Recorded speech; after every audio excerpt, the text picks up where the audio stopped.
دوسرا سوال اسی لیے کیا جائے گا تاکہ یہ واضح ہو جائے. اس نے کہا میں مسلم ہوں. اب تیسرا سوال کیا ہے؟ حضور کے متعلق کیا کہا کرتا تھا کہ ان کی وجہ سے اسلام کو مانتا ہے یا اسلام کی وجہ سے ان کو مانتا ہے. یہ حد امتیاز، یہ حد فاصل، یہ آئسولیٹنگ فیکٹر، یہ ڈسٹنگوشنگ مارک کب منقع، کب واضح ہوتا ہے؟ جب جواب دیا جاتا ہے، جب وہ کہتا ہے مر کے پہنچا ہوں یہاں اس دل میں باقی واسطے. سبحان اللہ، سبحان اللہ، سبحان اللہ. وہ کہتا ہے انہی کے واسطے تو موت کو سینے سے لگایا ہے. تو کیسے کہتا ہے کوئی فرق نہیں ہے؟ تو کہتا ہے ہم اور مصطفیٰ کریم صلی اللہ علیہ وسلم میں فرق نہیں ہے، حضور ہماری طرح، ہم حضور کی طرح. میں تجھ سے پوچھنا چاہتا ہوں تو کیسے یہ دعویٰ کر سکتا ہے؟ تو آخر کس اعتبار سے حضور کی طرح ہے؟ تو کیسے حضور کی طرح ہے؟ تجھے فرق نظر نہیں آتا؟ تو اپنی عبادات کو دیکھ، تو اپنے انداز تکلم کو دیکھ، تو اپنی گفتار کو دیکھ، تو اپنے کردار کو دیکھ، اپنے چہرے کو دیکھ. یہ منہ اور مسور کی دال، تو اپنے چہرے کو دیکھ، ان کے چہرے میں سورج تیرتا ہے. حضور کے صحابہ فرماتے ہیں کأن الشمس تجری فی وجہہ، حضور کا حسن ایسا ہے کہ ان کے چہرے میں سورج تیر رہا ہے.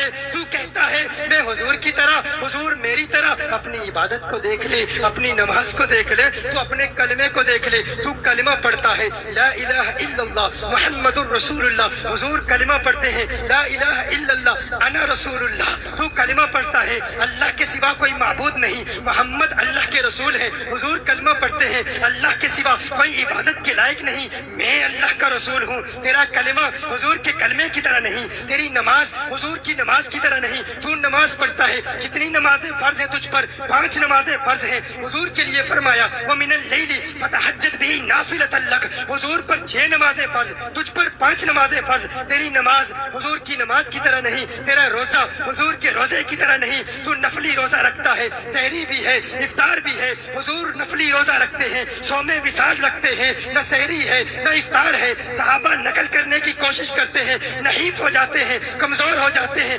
ٹانگوں پر کھڑے نہیں رہ سکتے. حضور فرماتے ہیں کیا کر رہے ہو؟ آپ کی نقل کر رہے ہیں. حضور فرماتے ہیں ایکم مثلی، ایکم مثلی، ایکم مثلی، لست کہیئتکم لست مثلکم. کون ہے تم میں میری طرح؟ میں تمہاری طرح نہیں، تم میری طرح نہیں. بخاری کی حدیث، صحیح مسلم کی حدیث. حضور ہماری طرح نہیں، ہم حضور کی طرح نہیں. تیرا کلمہ حضور کے کلمے کی طرح نہیں، تیری نماز حضور کی نماز کی طرح نہیں، تیرا روزہ حضور کے روزے کی طرح نہیں، تیری زکوٰۃ حضور کی زکوٰۃ کی طرح نہیں. تیرے ارکان اسلام 5، حضور کے اس ارکان اسلام 4. کیا تو جانتا ہے حضور پر زکوٰۃ فرض ہی نہیں ہے؟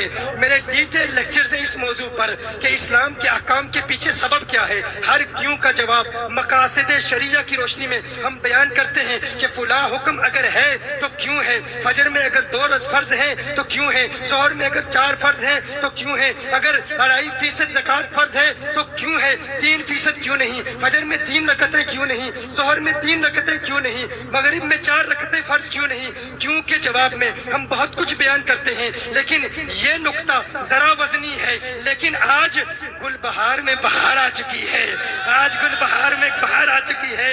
آج آج آج گولی مار کے پڑوس میں بہار آ چکی ہے. گولی مارنے والے ختم، دہشت گردی ختم، آج عاشقوں کی بہار ہے. اس خوبصورت میدان میں ایک انتہائی خوبصورت علمی نقطہ پیش کرتا ہوں. نقطہ وزنی ہے لیکن عاشق بیٹھے ہیں، اسے اٹھا لیں گے انشاءاللہ، مجھے یقین ہے اٹھا لیں گے. تیار ہو؟ دیکھو حضور پر زکوٰۃ فرض کیوں نہیں ہے. کبھی اس پر غور کرنے کی کوشش کی؟ حضور پر زکوٰۃ فرض کیوں نہیں ہے؟ زکوٰۃ فرض اس لیے نہیں ہے. زکوٰۃ ادا کیسے ہوتی ہے؟ ادائیگی فرض کے لیے، ادائیگی زکوٰۃ کے لیے یہ ضروری ہے کہ زکوٰۃ مالک کے ملک سے نکل کر قابض کے ملک میں آ جائے. زکوٰۃ اس وقت ادا ہوتی ہے جب مالک کے ملک سے نکل کر، کون میری بات سمجھ رہے؟ ہاتھ اٹھائے مجھے پتہ چلے. ماشاءاللہ تو عوام بھی سمجھ رہے ہیں. مالک کی ملک سے نکل کر قابض کی ملک میں آ جائے تو زکوٰۃ ادا ہو جاتی ہے. دیکھیے کیا ایک باپ اپنے بیٹے کو زکوٰۃ دے سکتا ہے؟ نابالغ بیٹے کو باپ زکوٰۃ دے سکتا ہے؟ کیوں؟ کہا الولد وما فی یدہ کان لأبیہ، الولد وما فی یدہ کان لأبیہ. بیٹا اور جو کچھ بھی بیٹے کے پاس ہے، بیٹا اور بیٹے کی ساری دولت، وہ در حقیقت اس کے باپ ہی کی دولت ہوتی ہے۔ تو جب باپ اپنے بیٹے کو زکوٰۃ دے گا تو اس کی ملک سے نکلے گی نہیں۔ بات سمجھ رہے ہیں نا؟ باپ جب اپنے بیٹے کو زکوٰۃ دے گا، زکوٰۃ ادا کب ہوتی ہے؟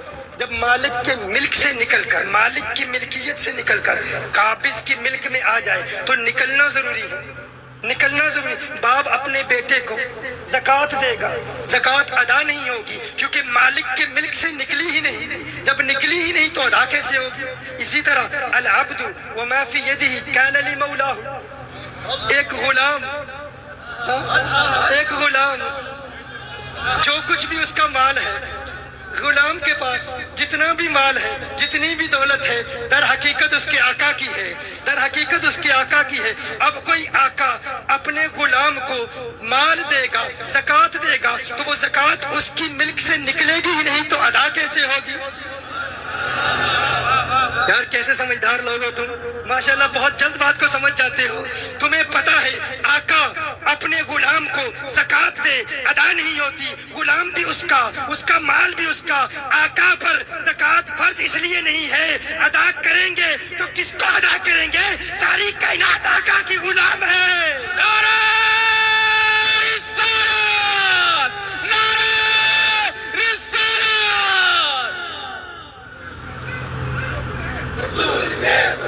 غلامی رسول میں جو ہونا عشق مصطفیٰ، ہم عظمت رسول کے۔ پتا چلا ان پر زکوٰۃ فرض ہی نہیں، تیرا کلمہ آقا کے کلمے کی طرح نہیں، تیری نماز آقا کی نماز کی طرح نہیں، تیرا روزہ آقا کے روزے کی طرح نہیں، تیری زکوٰۃ آقا کی زکوٰۃ کی طرح نہیں۔ تو اپنی اولاد کو دیکھ، اپنی فیملی کو دیکھ، تو اپنی ازواج کو دیکھ، اپنی زوجہ کو دیکھ، اور آقا کی ازواج مطہرات کو دیکھ، وہ تو امہات المؤمنین ہیں۔ ان کے لیے ارشاد فرمایا یا نساء النبی لستن کاحد من النساء، اے میرے محبوب کی ازواج مطہرات تم عام عورتوں کی طرح نہیں۔ میں کہتا ہوں آقا کی ازواج مطہرات اگر عام عورتوں کی طرح نہیں تو آقا عام انسانوں کی طرح کیسے ہو سکتے ہیں؟ ارے تیری زوجہ آقا کی ازواج مطہرات کی طرح نہیں۔ تو اپنے آپ کو دیکھ، اپنے جسم کو دیکھ، اپنے اعضاء کو دیکھ، اپنے ہاتھوں کو دیکھ، اپنی انگلیوں کو دیکھ، اپنی آنکھوں کو دیکھ، اپنے تھوک کو دیکھ، ذرا تھوک کر دیکھ۔ تیرے تھوک کو جو دیکھے گا نفرت محسوس کرے گا، کراہت محسوس کرے گا، متنفر ہو جائے گا۔ تیرے تھوک پر کوئی تھوکنے کے لیے تیار نہیں۔ اور آقا کا لعاب دہن کیسا ہے، میرے آقا کا لعاب دہن کیسا ہے؟ حضرت سعد بن معاذ کو زخم ہوتا ہے، آقا کا لعاب دہن زخم پر ملتے ہیں، شفا یاب ہو جاتے ہیں، ان کے لعاب دہن سے لوگوں کو شفائیں ملتی ہیں۔ تیرے تھوک پہ کوئی تھوکنے کے لیے تیار نہیں، پھر بھی کہتا ہے وہ میری طرح ہے۔ تو اپنے خون کو دیکھ لے، تیرا خون نجاست غلیظہ ہے، کپڑے پر لگ جائے نماز ادا نہیں ہوتی۔ عبداللہ بن زبیر رضی اللہ تعالیٰ عنہ نے آقا کا خون مبارک چوس لیا تھا، اور حضرت مالک بن سنان رضی اللہ تعالیٰ عنہ نے آقا کا خون مبارک چوسا۔ صحابہ دیکھ رہے ہیں کہاں تھوکیں گے، کہاں تھوکو گے؟ کہا آقا کا خون ہے، اسے تھوک نہیں سکتا۔ کہا کیا کیا؟ کہا نگل لیا۔ آقا نے ارشاد فرمایا اب جسے دنیا میں جنتی کی زیارت کرنی ہے اسی کو دیکھ لے، اسی کو دیکھ لے۔ میں کہتا ہوں جس کے کپڑوں پر تیرا خون لگ جائے، نجاست غلیظہ ہے تیرا خون، اگر تیرا خون کسی کے کپڑے پہ لگ جائے، اگر نماز پڑھتا رہے، اگر اس نجاست کی حالت میں مستقل نماز پڑھتا رہے تو نماز کی توہین ہے، اور جو نماز کی توہین کرے جہنمی بنے۔ تیرا خون نمازی کو جہنمی بنا دیتا ہے، ان کا خون جس کے جسم میں چلا جائے وہ دنیا میں ہی جنتی بن جاتا ہے۔ لبیک لبیک لبیک یا رسول اللہ، لبیک لبیک لبیک یا رسول اللہ، لبیک لبیک لبیک یا رسول اللہ، لبیک لبیک لبیک یا رسول اللہ۔ اپنے پسینے کو دیکھ لے، تیرے پسینے سے بدبو آتی ہے، تجھے پسینہ آ رہا ہو، لوگ کراہت محسوس کرتے ہیں، نفرت کرتے ہیں۔ میرے آقا آرام فرما رہے ہیں، صحیح مسلم کی حدیث ہے، ام سلیم رضی اللہ تعالی عنہا میرے آقا کا پسینہ جمع کر رہی ہیں۔ میرے آقا آنکھ کھولتے ہیں، فرماتے ہیں ما تصنعین یا ام سلیم، ہے ام سلیم تو کیا کر رہی ہے؟ ام سلیم عرض کرتی ہے یا رسول اللہ صلی اللہ علیہ وسلم نرجو برکتہ لصبیاننا، آپ کے پسینے سے اپنے بچوں کے لیے برکت جمع کر رہی ہوں۔ ان کے پسینے سے لوگوں کے بچوں کو برکت ملتی ہے، تیرے پسینے سے بدبو آتی ہے، تو پھر بھی کہتا ہے تو مصطفیٰ کی طرح ہے۔ تو کیسے مصطفیٰ کی طرح ہے؟ تو کس اعتبار سے آقا کی طرح ہے؟ تو اپنے ناک کی غلاظت کو دیکھ، تو اپنے ناک کو صاف کر، تیرے ناک سے گندگی نکلتی ہے۔ صحیح بخاری کی حدیث ہے، عروہ کہتے ہیں ما تنخم رسول اللہ صلی اللہ علیہ وسلم نخامة الا قد وقعت فی کف رجل منهم فدلک بها وجهه وجلده۔ ارے حضور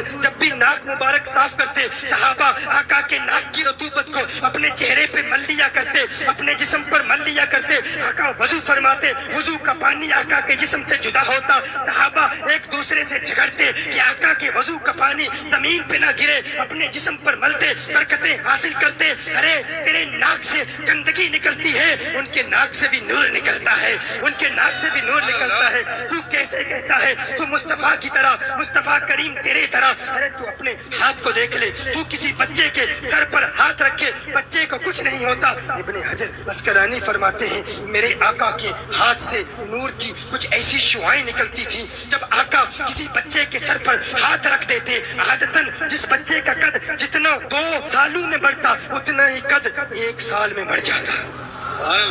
اب یہاں ایک اور بات آپ کو بتا دوں، سولر انرجی کا نام آپ نے سنا ہوگا نا؟ آپ جانتے ہیں شمسی توانائی کیا ہے؟ سولر انرجی پر آج کل تو بہت تحقیق ہو رہی ہے۔ سائنسدان کہتے ہیں اگر سولر انرجی کے انجیکشنز کسی چھوٹے قد والے کو لگائے جائیں تو اس کا قد بڑھ سکتا ہے۔ سولر انرجی کیا ہے؟ شمسی توانائی ہے۔ یاد ہے آپ کو سورج کا جلال اور مدینے کے چاند کا جمال؟ یاد ہے وہ نقطہ آپ کو؟ بھولے تو نہیں ہے نا؟ ہاں؟